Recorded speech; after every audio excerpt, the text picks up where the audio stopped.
British advanced pain clinic నొప్పి మాయం surgery దూరం ఫర్ అపాయింట్మెంట్స్ 9155515563. అందరికీ నమస్కారం. నేను స్వరూపొట్లపల్లి. Welcome to I dream. సెలబ్రిటీలే లక్ష్యం, మోసం చేయడమే అతని నైజం. హీరోయిన్లైన సమంత, కీర్తి సురేష్లతో పాటు డిజైనర్ శిల్పారెడ్డి వంటి సెలబ్రిటీస్ని టార్గెట్గా చేసి ఏకంగా 100 కోట్లకు టోకరా వేశాడు. అతను మరెవరో కాదు, తృతీయ జ్యువెలర్స్ అధినేత కాంతిదత్. శ్రీజారెడ్డి అనే ఒక వ్యాపారవేత్త కంప్లైంట్తో అతని మోసాలన్నీ బయటకు వచ్చాయి. జూబ్లీహిల్స్ పోలీసులు అతన్ని అరెస్ట్ చేసి కటకటాల పాలు చేశారు. ఏంటి, సెలబ్రిటీస్ కూడా ఇలా మోసపోతున్నారా? కోట్ల కొద్దీ ఎందుకు ఇలాగా పెట్టుబడులుగా పెట్టేసి ఎవరినో నమ్మి మోసపోతే తర్వాత పరిస్థితి ఏంటి? ఇలాంటి విషయాల మీద మాట్లాడడానికి సోషల్ యాక్టివిస్ట్ కృష్ణకుమారి గారు నాతో పాటు ఉన్నారు. మేడం నమస్తే. నమస్తే. చూసారు కదా, ఏకంగా బాలీవుడ్ నుంచి పరిణీతి చోప్రాని తీసుకొచ్చేసి బ్రాండ్ అంబాసిడర్ అని నమ్మించి ఆమెకి ఇవ్వాల్సిన రెమ్యునరేషన్ని కూడా పెట్టుబడులు పెట్టించాడు. అంటే ఎంత తెలివైన వాడో చూసారా మేడం? ఇలా సెలబ్రిటీస్ కూడా మోసపోతుండడంతో దీన్ని మనం ఎలా చూడాలి? అంటే తెలివితేటలు అందరికీ ఉంటాయండి. తెలివి తక్కువ వాళ్ళు ఎవరు ఉండొచ్చు, అది వేరే విషయం.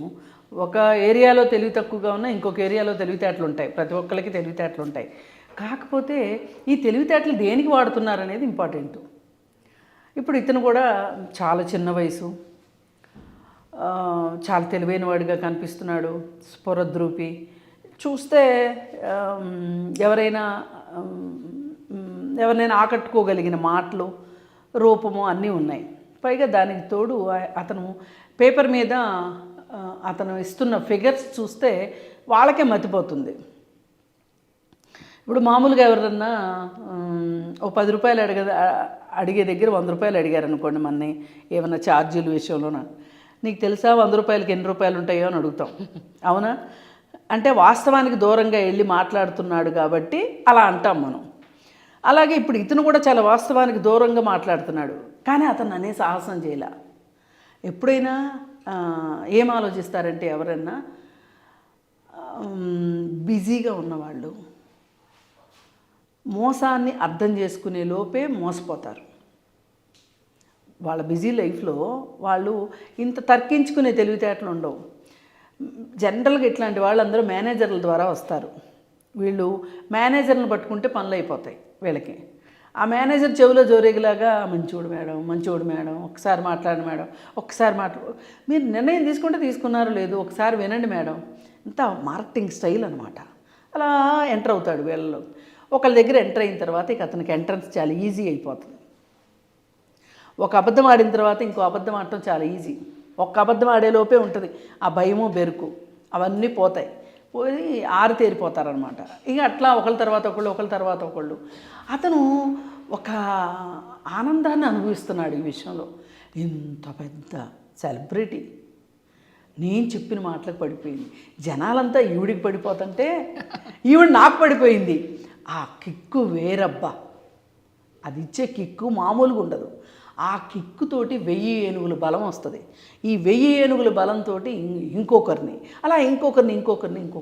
చేయటం. అయితే ఈ మొత్తం వెనక ఒక ఫియర్ అండ్ గ్రీడ్ ఉంటుంది.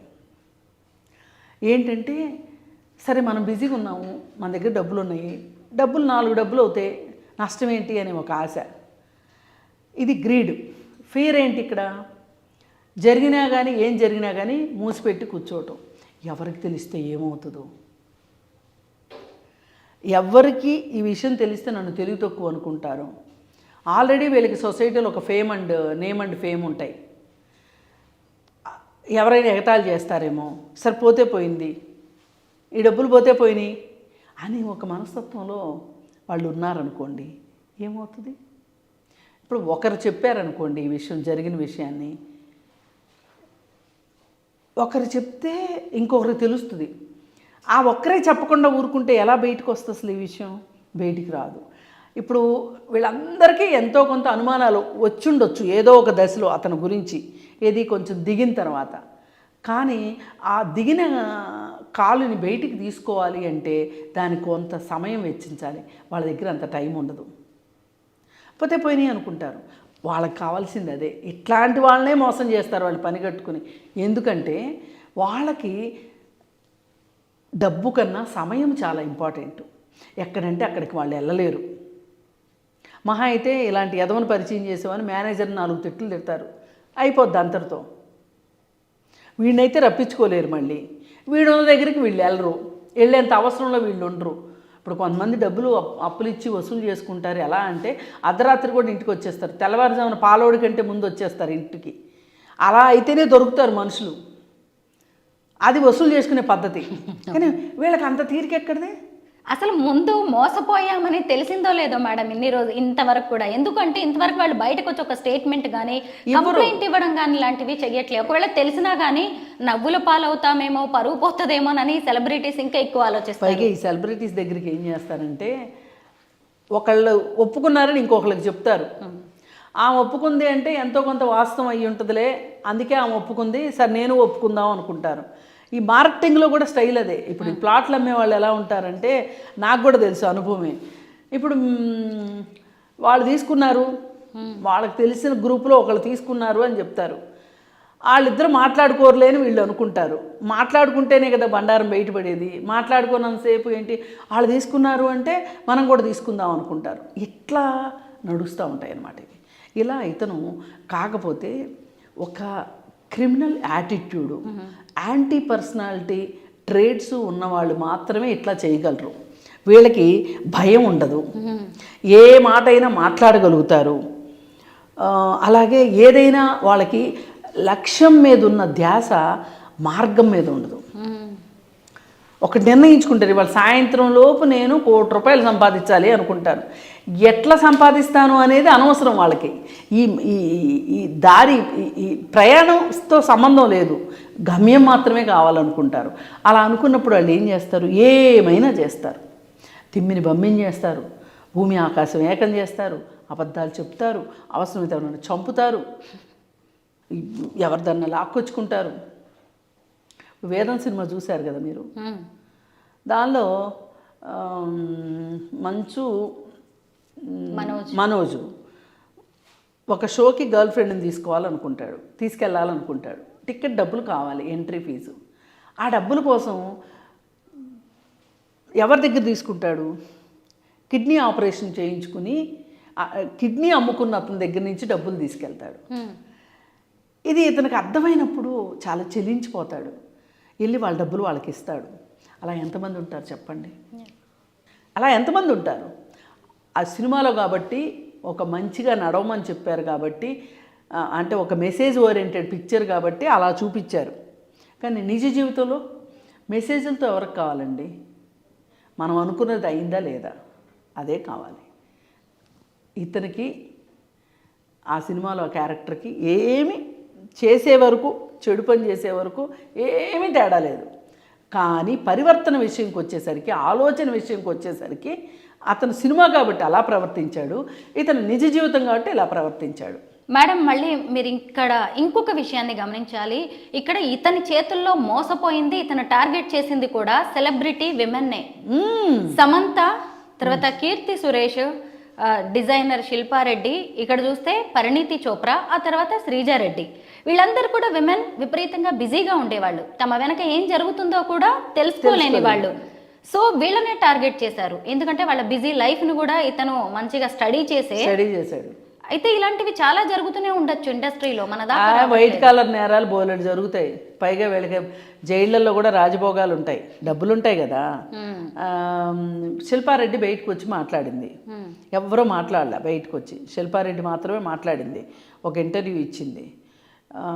నాకేమీ సంబంధం లేదు, పైగా ఇతను ఇట్లాంటి పనులు చేస్తున్నాడని నాకు తెలిసి నేను ఆ కంపెనీలో నాకున్న వాటా ఏదైతే ఉందో దాన్ని నేను వదులుకున్నాను, కంపెనీకి నాకు సంబంధం లేదని చెప్పి నేను రాసి ఇచ్చేసేసాను అని చెప్పింది.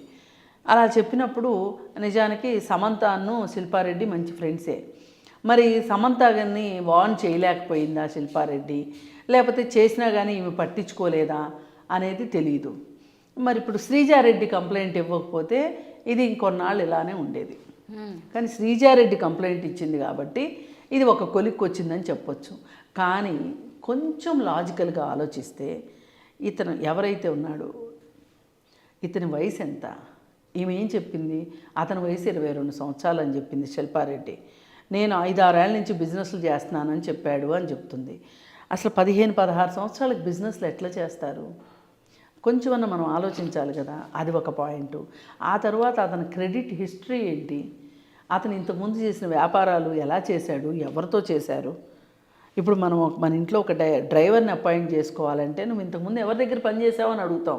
వాళ్ళకు ఒక ఫోన్ చేసి అడుగుతాం ఎందుకు మీ దగ్గర మానేశాడు అని. అవునా కాదా? అలాంటప్పుడు అతను ఏం చేశాడో వీళ్ళు అర్థం చేసుకోకుండా, ఎవరెవరితో కలిసి బిజినెస్లు చేశాడో అర్థం చేసుకోకుండా వీళ్ళు ఇతను నమ్మి బిజినెస్లో డబ్బులు పెట్టడం కావచ్చు, వాళ్ళ ఫేస్ని ఇవ్వటం కావచ్చు. అది ఎంతవరకు కరెక్టు? ఇప్పుడు ఇది ఈ కేసు ఎంత మాట్లాడుకుంటే అలా చాలామందికి తెలుస్తుంది. ఈ మధ్యకాలంలో కూడా చాలామంది మీకు 3 రూపాయలు వడ్డీ ఇస్తాము, 5 రూపాయలు వడ్డీ ఇస్తాము అని చెప్పి అసలు చుట్టాలు లేదు, ఫ్రెండ్స్ లేదు, వాళ్ళు లేదు, వీళ్ళు లేదు, వెర్రి గొర్రెలను చేసేసి కట్ చేసేసేసి కోట్లు సంపాదించేసేసి పైగా అవి ఏమన్నా వీళ్ళు అట్టు పెట్టుకుంటారా అంటే వీళ్ళపైన బాస్ ఇంకొకడు ఉంటాడు, వాళ్ళపైన బాస్ ఇంకొకడు ఉంటాడు, వాళ్ళకి వెళ్ళిపోతాయి తప్పితే వీళ్ళకేదో ఈ బిజినెస్లు చేసిన రోజులు 4 రోజులు కాస్త కార్లు బూర్లు వేసుకుని తిరుగుతారు తప్పితే, ఇస్త్రీ బట్టలు వేసుకుని తిరుగుతారు తప్పితే ఒక్కసారి స్కామ్ బయటపడింది అంటే వీళ్ళ బతుకు కుక్కలు కూడా కానవు. మేడం, ఈ స్కామ్లో మనం ఇంకొక విషయం మాట్లాడుకోవచ్చు. ముఖ్యంగా ఏంటంటే ఎవరైనా సరే, సెలబ్రిటీస్ కావచ్చు, పొలిటీషియన్స్, లేదంటే మనలాంటి కామన్ మ్యాన్ అయినా సరే, యూత్ స్టార్టప్స్ అనగానే ఎక్కువగా అట్రాక్ట్ అవుతూ ఉంటారు. ఇప్పుడు సమంత కావచ్చు, పరిణీతి చోప్రా కావచ్చు, కీర్తి సురేష్, వీళ్ళు కూడా అలాగే అట్రాక్ట్ అయ్యారు. ముఖ్యంగా ఏంటంటే వీళ్ళకి చేతి నిండా డబ్బు ఉంటుంది, ఎక్కడ ఇన్వెస్ట్ చేయాలో తెలియదు, ఏ బిజినెస్లో పెట్టాలో తెలియదు, ఎవరిని నమ్మాలో తెలియదు. కాబట్టి ఇలా ఇతను రాగానే కాంతి దత్తని నమ్మేశారు వీళ్ళు. అంటే ఇప్పుడు మహిళ మీరు సంపాదిస్తారు. ఇప్పుడు ఇంత చిన్న పిల్లాడు ఇప్పుడు సమంత డబ్బులు సంపాదించిందంటే సినిమాలో యాక్ట్ చేసి డబ్బులు సంపాదించింది. ఇప్పుడు మీకు నెల జీతం వస్తుందంటే మీరు ఇక్కడ పని చేస్తుంటే జీతం వస్తుంది కానీ లేతే లేదు.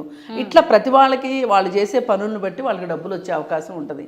ఈ కాంతి దత్ అనే పిల్లవాడు 22 ఏళ్ల పిల్లాడు ఎలా సంపాదిస్తున్నాడు, ఇతని వెనకున్న వ్యాపార సామ్రాజ్యం ఏంటి, ఇతను ఎవరి తాలూకు మనిషి అనేదైనా సరే కొంచెం అంటే కొంచెమైనా కోట్లు పెట్టేటప్పుడు ఆలోచించాలి కదా. ముఖ్యంగా ఇప్పుడు వీళ్ళనే చూసుకొని మనలాంటి వాళ్ళని కూడా జాగ్రత్త పడాలి మేడం. ఎందుకంటే కామన్ విమెన్ కావచ్చు, గృహిణులు చాలా ఎక్కడంటే అక్కడ పాపం నమ్మి ఇన్వెస్ట్ చేస్తూ ఉంటారు. నేను ఇందా చెప్పింది అదే. ఇప్పుడు ఇట్లా కోట్లు దండుకొని ఇంకెవరికో ఇస్తారు, కానీ వీళ్ళు ఈ చుట్టాల మధ్యలో పరువు పోగొట్టుకొని తలెత్తుకోలేక ఒక మధ్యతరగతి మొహమాటం ఒకటి ఉంటుంది. దాన్ని వాళ్ళు ఏం చేసుకోవాలో అర్థం కాదు. ఇప్పుడు ఇతను ఉన్నాడు, ఈ రాష్ట్రం కాబట్టి ఇంకో రాష్ట్రం వెళ్తాడు, లేదు అనుకుంటే ఇంకొక దేశం వెళ్ళి బిజినెస్లు చేస్తాడు. ఈ కేసులు ఇలా ఉన్నా సరే ఈ పాటికి దేశాలు దాటించుంటాడు డబ్బులు అతను తెలివితేటలకి. నాకు అర్థమైనంత వరకు అతను చాలా క్రిమినల్ మైండ్ ఉంది అతని దగ్గర. తెలివితేటలు కాదు, వీటిని తెలివితేటలు అందరూ. అసలు తెలివితేటలు అనే మాట వాడి తెలివితేటలకి మనం అపఖ్యాతిని మూటగట్టిన వాళ్ళం అవుతాం. మోసకారితనం, మోసకారి బుద్ధి, అంతే. మోసంతో తిమ్మిని బమ్మిని చేసి ఇప్పుడు తన దగ్గర లేని రూపాయిని ఉన్నట్లుగా భ్రమింపజేశాడు.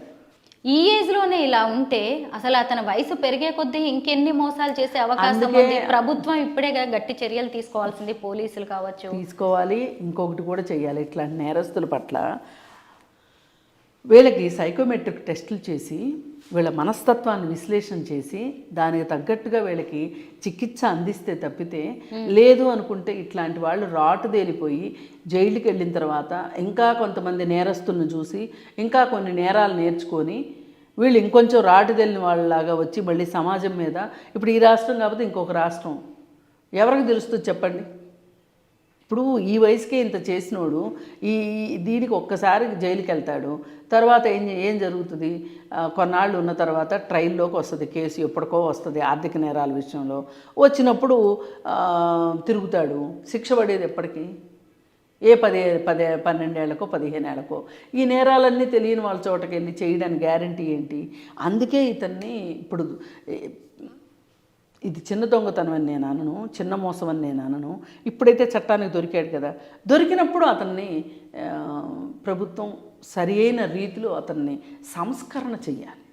ఈ హీరోయిన్స్ని ఇతను ఎలా టార్గెట్ చేస్తున్నాడంటే మేడం, తన జ్యువెలరీ షాప్స్కి వీళ్ళని బ్రాండ్ అంబాసిడర్స్గా సెలెక్ట్ చేసుకుంటున్నాడు. ఈ జ్యువెలరీ షాప్స్ అనే కాదు, తన బిజినెస్కి సెలెక్ట్ చేసుకోవడం, వాళ్ళకి ఇంత రెమ్యునరేషన్ ఇవ్వడం, తర్వాత మళ్ళీ అదే రెమ్యునరేషన్ని ఇన్వెస్ట్ చేయించడం ఆయన బిజినెస్లో.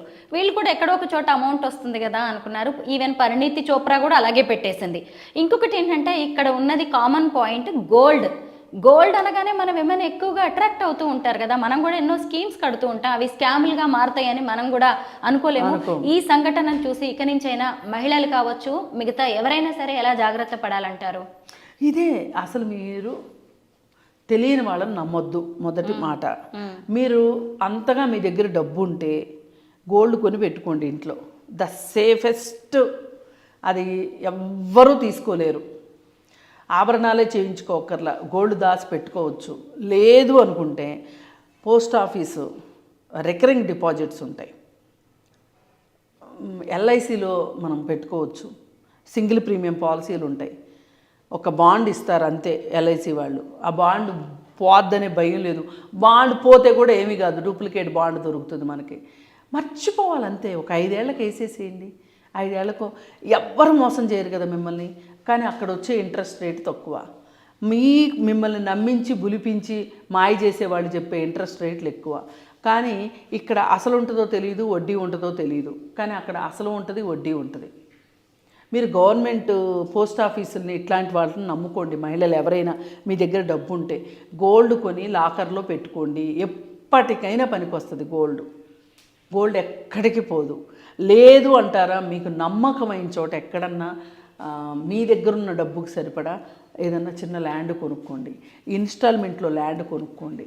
ఇలా చెయ్యండి తప్పితే ఎవరిని నమ్మి ఈరోజు 5 రూపాయలు ఇస్తే కూడా 5 పైసలైనా సరే తిరిగి వస్తాయి అనే నమ్మకం అయితే ఈరోజు లేదు.